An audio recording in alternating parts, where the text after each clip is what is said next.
कहते हैं कि बिल्ली की 9 जिंदगियां होती हैं, लेकिन अगर किसी इंसान को यह ताकत मिली है तो वो है अबू सलेम। अंडरवर्ल्ड की दुनिया का वो नाम जो जितना खतरनाक है उतना ही शातिर भी।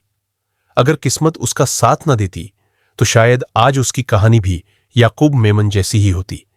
30 जुलाई 2015, नागपुर जेल, फांसी का फंदा। लेकिन कहानी में ट्विस्ट था। नमस्कार दोस्तों, स्वागत है आपका हमारे चैनल क्राइम स्टोरी जोन में, जहां हर हफ्ते आपको मिलेंगी सच्ची जुर्म की कहानियां, रहस्यमयी केस और अनसुलझे अपराधों की रोमांचक दास्तानें। अगर आप भी क्राइम स्टोरीज और थ्रिलर में रुचि रखते हैं तो चैनल को सब्सक्राइब जरूर करें और बेल आइकन दबाना न भूलें ताकि कोई भी कहानी आपसे छूट न जाए। तो चलिए शुरू करते हैं आज की कहानी। उत्तर प्रदेश के आजमगढ़ के सरायमीर इलाके का एक आम लड़का अब्बू सलेम, लेकिन उसकी किस्मत में लिखी थी एक ऐसी कहानी जो सीधे अंडरवर्ल्ड की गलियों से होकर निकलती है। 12वीं पास करने के बाद जब घर की माली हालत बिगड़ी हुई थी तो उसने दिल्ली में ड्राइवर की नौकरी पकड़ी। लेकिन यह तो बस शुरुआत थी। फिर मुंबई की तरफ रुख किया। मुंबई की सड़कों पर टैक्सी चलाई, ब्रेड की डिलीवरी की, यहां तक कि कपड़े की दुकान में सेल्समैन भी बना। लेकिन अंदर कहीं एक आग थी, एक ऐसा जुनून जो उसे आम नहीं रहने देना चाहता था। वक्त बदला और वो रियल एस्टेट ब्रोकर बन गया। एक एक कदम उसे उस अंधेरे रास्ते की तरफ ले जा रहा था जहां से कोई लौट कर नहीं आता। 1987 में उसकी मुलाकात हुई उस शख्स से जिसने अंडरवर्ल्ड को परिभाषित किया, दाऊद इब्राहिम। यह एक ऐसी मुलाकात थी जिसने अब्बू सलेम की जिंदगी की दिशा ही बदल दी।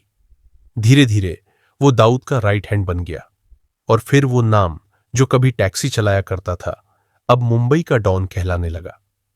अंडरवर्ल्ड की दुनिया में जब अब्बू सलेम ने कदम रखा तो सिर्फ गोलियों की गूंज नहीं बल्कि बॉलीवुड की रफ्तार भी उसके इशारों पर चलने लगी।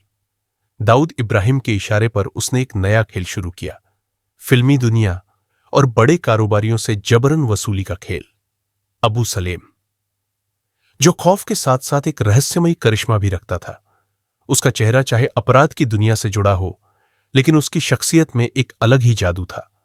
वो तेज निगाहें, बात करने का अंदाज और हर चीज को अपने काबू में करने का हुनर, यही वो चीजें थी जिसने बॉलीवुड की ग्लैमरस और खूबसूरत अभिनेत्री मोनिका बेदी को भी उसके जाल में फंसा लिया। उनकी मुलाकात कोई आम नहीं थी। एक खूंखार गैंगस्टर और एक फिल्मी अदाकारा, दो बिल्कुल अलग दुनिया। लेकिन जब ये दो रास्ते टकराए तो एक ऐसी लव स्टोरी शुरू हुई जो आज भी रहस्य और रोमांच से भरी लगती है। अब्बू सलेम ने मोनिका को पहली बार एक फिल्म पार्टी में देखा था और वहीं से उसकी मोहब्बत की कहानी ने रफ्तार पकड़ ली। अब्बू सलेम ने मोनिका को न सिर्फ प्यार दिया बल्कि उसका करियर बनाने की भी कोशिश की। उसने फिल्म प्रोड्यूसर्स को धमकी देकर मोनिका को फिल्मों में रोल दिलवाने तक का इंतजाम किया। जहां एक ओर मोनिका को लगा कि उसे एक ऐसा शख्स मिल गया है जो उसकी हर ख्वाहिश पूरी कर सकता है, वहीं दूसरी ओर वो नहीं जानती थी कि यह रिश्ता उसे एक दिन जेल की सलाखों तक ले जाएगा। वो सिर्फ एक नाम नहीं था बल्कि ऐसा खौफ था जो स्टूडियो के दरवाजों से लेकर शूटिंग फ्लोर तक महसूस किया जा सकता था। बॉलीवुड के प्रोड्यूसर्स को फोन आते थे, गहरी आवाज, ठंडी धमकी और मांग मोटी रकम की। कहा जाता है कि डर इतना था कि बड़े बड़े सितारे उसकी पार्टियों में सिर्फ इसलिए दिखाई देते थे ताकि गुस्से का शिकार न बन जाए। और मजे की बात यह, वसूली की रकम तय वक्त से पहले ही उसके पास पहुंच जाती थी। गुलशन कुमार, जो भक्ति गीतों के सम्राट थे, उनका नाम भी अब्बू सलेम की हिट लिस्ट में आ गया और 1997 में सरेआम उनकी हत्या करवा दी गई, उसके ही गुर्गों द्वारा। सिर्फ वही नहीं रुका, उसने सुभाष घई, राजीव राय और राकेश रोशन को भी धमकियां दिलवाईं। राजीव और राकेश पर हमला भी हुआ, लेकिन किस्मत ने उन्हें बचा लिया। प्लान फेल हो गया। 12 मार्च 1993, मुंबई, एक के बाद एक धमाके, पूरा शहर दहल उठा। इस साजिश का हिस्सा था अब्बू सलेम, लेकिन सजा मौत की नहीं, उम्र कैद की मिली। क्यों? क्योंकि 2002 में जब वो अपनी पत्नी और बॉलीवुड एक्ट्रेस मोनिका बेदी के साथ पुर्तगाल के लिस्बन में गिरफ्तार हुआ, तब इंटरपोल का रेड कॉर्नर नोटिस पहले ही उसके नाम जारी हो चुका था। भारत की कई अदालतों में उसके खिलाफ केस दर्ज थे। वो भगोड़ा घोषित हो चुका था। भारत सरकार ने पुर्तगाल से उसके एक्स्ट्रेडिशन की मांग की, लेकिन चालाक अब्बू सलेम ने खुद को भारत भेजे जाने के खिलाफ वहीं की लोकल अदालत में अपील कर दी। करीब 3 साल तक एक हाई प्रोफाइल लड़ाई चली। भारत सरकार बनाम अब्बू सलेम और मैदान था लिस्बन की अदालत। हर पेशी में दांव ऊंचा होता गया और हर पल यह सवाल मंडराता रहा, क्या भारत अपने सबसे खतरनाक मोस्ट वांटेड को वापस ला पाएगा? आखिरकार भारत को जीत मिली। लिस्बन कोर्ट ने अब्बू सलेम को भारत को सौंपने का आदेश दे दिया। लेकिन यह सिर्फ एक जीत नहीं थी, बल्कि एक समझौते के साथ आई शर्तों की जंजीर। और इन्हीं शर्तों में छिपा था सलेम की जिंदगी का सबसे बड़ा ट्विस्ट। कोर्ट ने साफ कहा, अब्बू सलेम को फांसी नहीं दी जाएगी, क्योंकि पुर्तगाल में मौत की सजा बैन है और वो किसी ऐसे देश को आरोपी नहीं सौंपता जहां मृत्युदंड का प्रावधान हो। यही एक शर्त बन गई अब्बू सलेम की ढाल, जिसने उसे मौत के मुंह से खींच लिया। मुंबई में 12 मार्च 1993 को हुए सीरियल बम धमाकों के मामले में अब्बू सलेम की भूमिका के लिए मार्च 2006 को विशेष टाडा अदालत ने उसके और रियाज सिद्दीकी के खिलाफ 8 आरोप दायर किए थे। उस पर हथियार बांटने का आरोप भी लगाया गया था।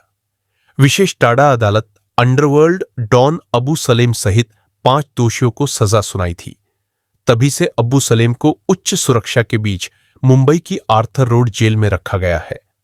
अब्बू सलेम की कहानी में असली खेल शुरू होता है लिस्बन कोर्ट की उन शर्तों से, जो उसके लिए मौत से भी बड़ा जीवनदान बन गई। पहली शर्त ने फांसी रोकी और दूसरी शर्त ने उसकी सजा की लिमिट तय कर दी। कोर्ट ने साफ कहा कि अब्बू सलेम को 25 साल से ज्यादा जेल में नहीं रखा जा सकता। यानी मुंबई की विशेष टाडा अदालत ने भले ही उम्र कैद की सजा सुना दी, लेकिन 25 साल पूरे होते ही उसे रिहा करना पड़ेगा। कानून के हाथ बंधे हुए है। लेकिन सबसे चौंकाने वाली थी तीसरी शर्त। कोर्ट ने कहा कि सलेम के खिलाफ सिर्फ उन्हीं 8 मामलों में मुकदमा चल सकता है जिनके आधार पर उसका प्रत्यर्पण हुआ है। इन 8 में वो केस शामिल ही नहीं जिसने पूरे देश को हिला दिया था। 1996 का गुलशन कुमार हत्याकांड, जिसका मास्टरमाइंड खुद अब्बू सलेम को माना जाता रहा। यानी एक ऐसी चाल चली गई जिसमें कागज की एक लाइन ने खून के गुनाह को अदालती दायरे से बाहर कर दिया। और अब्बू सलेम वो बस गिन रहा है दिन, क्योंकि 25 साल बाद एक बार फिर वो आजाद होगा, कानून की सहमति से। जेल के अंदर भी खून और खतरे का खेल जारी रहा। 2 बार जेल की सलाखों के पीछे उसकी हत्या की कोशिश की गई और दोनों बार वो बाल बाल बचा। अब्बू सलेम की सजा का 25वां साल 2029 में पूरा होगा। यानी अभी भी कुछ साल बाकी है, लेकिन ये साल उसकी बेचैनी को और भी तेज कर रहे हैं। बाहर की दुनिया से कटा हुआ सलेम अब कैलेंडर की तारीखों को गिन रहा है, क्योंकि उसे पता है 2029 के बाद उसकी काली दुनिया से निकली कहानी को एक नई आजादी मिल सकती है, कानून की मोहर के साथ। मोनिका बेदी, जो कभी बॉलीवुड की उभरती हुई अभिनेत्री थी और अंडरवर्ल्ड डॉन अबू सलेम की साथी के रूप में जानी जाती थी, ने जेल में 5 साल बिताने के बाद 25 जुलाई 2007 को हैदराबाद की चंचलगुड़ा जेल से रिहाई पाई। उन्हें फर्जी पासपोर्ट मामले में दोषी ठहराया गया था, लेकिन सुप्रीम कोर्ट ने उनकी सजा को पहले से बिताए गए समय तक सीमित कर दिया था। तो दोस्तों, ये थी कहानी अब्बू सलेम की, एक ऐसा नाम जो रहस्य, खतरों और कड़वे सच का मिक्स है। अगर आपको ये कहानी पसंद आई हो तो क्राइम स्टोरी जोन को सब्सक्राइब करें, बेल आइकन दबाएं और जुड़े हमारी अगली रोमांचक दास्तान के लिए। Thank you.